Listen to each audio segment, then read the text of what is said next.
Bodger here, Sports Media Group, talking with Baeden Choppy, Australian legend. Haven't seen you in ages. Baeden, what have you been doing, mate? Just family life, mate. You know, family gets in the way. Give it away for 10 years, and you know, just thought that I needed to make time for myself on a weekend to blow the cobwebs out, you know. And yeah. What's it like playing against us old boys? Different quality.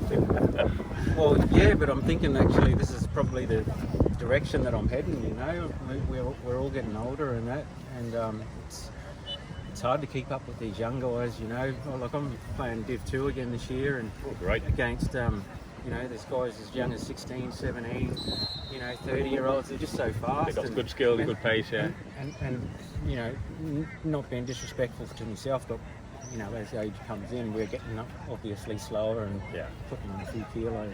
Yeah, I mean, in your day, you must have been, I don't know whether you were the quickest set of legs on the field, but God, you were fast. And the skills, I mean, some of the stuff that the kids are growing up with now, that was the stuff that you were doing. So how did you pick that up originally? I mean, it was just people turn up to watch an international game just to see you play. Yeah. Well, every spare minute that I had, I'd have my hockey stick out in the hallway, and you know, back then we didn't so much have cones and that, so I'd just set, you know, we had a bag of balls, and I just used to put balls out down the hallway, and I was up and down it every day. Yeah. You know, half an hour at a time. Probably drove mum mental, you know, just tick, tick, tick, tick, tick, tick, tick, tick, tick. But that's what I was doing, you know. Yeah.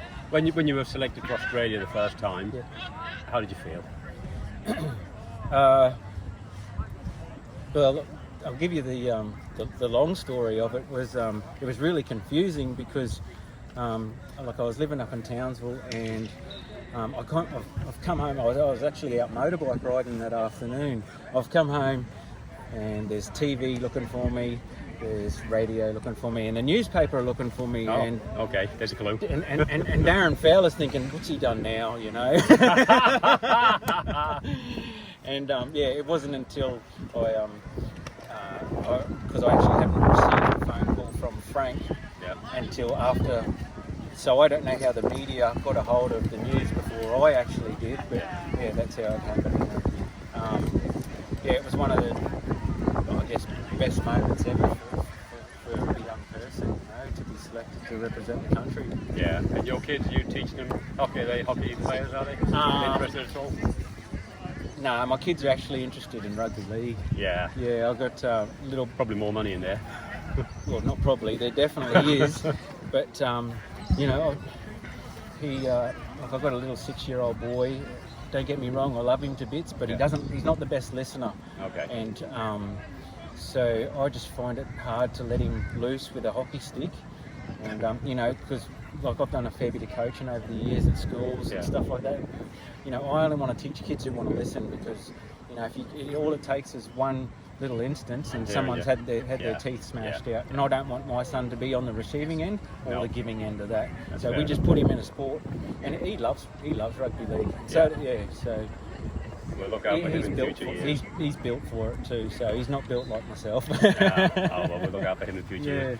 Baeden, man, it's an absolute pleasure. Thank you. I haven't had a chance to interview you before, so thank you very much. Final thing, if you had to give advice to a young player starting out in the game, what advice would you give them? It's not going to come overnight. Yeah. You know, like myself, I did so much extra work. You know, there's kids that used to just rock up to training, and you know, they'd put in their hour and a half, whatever it is, and like I don't know what actually drove me to want to just pick a stick up. Like I always had a stick in my hand. Come home from school, I'm out in the backyard, you know, just non-stop every day.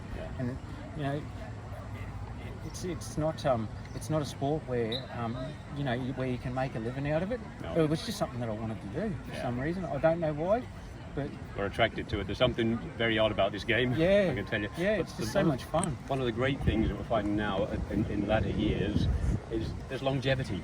You know, I mean, the oldest age group now is 80 and above. Can you believe that? I mean, you've got another 40 years ahead of you. I don't know if I'm going to last that long. I think I'm getting close to something else. Oh, good on you. Yeah.